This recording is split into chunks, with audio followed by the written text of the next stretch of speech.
Pacientja vjen në klinik me kurora në zonën frontale, metal porcelani, normalisht metali me kalimin e kohës tek nishrat lën ngjyrime, duke lënë një reflektim gri. Pacientja dëshironte të ndryshonte këto kurora për ta bërë zonën sa më estetike dhe për të rregulluar buzëqeshjen. Sugjerimi që unë i dash ishin kurorat e zirkonit, duke hequr kështu kurorat e vjetra të metal porcelanit për të pastruar zonën dhe të procedonim gradualisht me vendosjen e kurorave definitive. Nuk u vendos me njëherë punimi definitiv, sepse kaluam në disa hapa. Si fillim hoqëm kurorat e vjetra, vendosëm kurorat provizore, duke ndjekur kështu nga afër reagimin e mishave të dhëmbëve për rreth 3 muaj.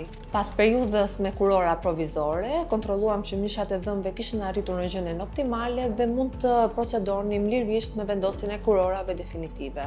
Siç shikohet në foton përfundimtare, kemi arritur një rezultat duke hequr pigmentimin e mishat e dhëmbëve, i cili ishte problemi kryesor i pacientes, duke arritur kështu një punim me kurora zirkoni me gingiva të shëndetshme, ngjyrë natyrale dhe një buzëqeshje perfekte.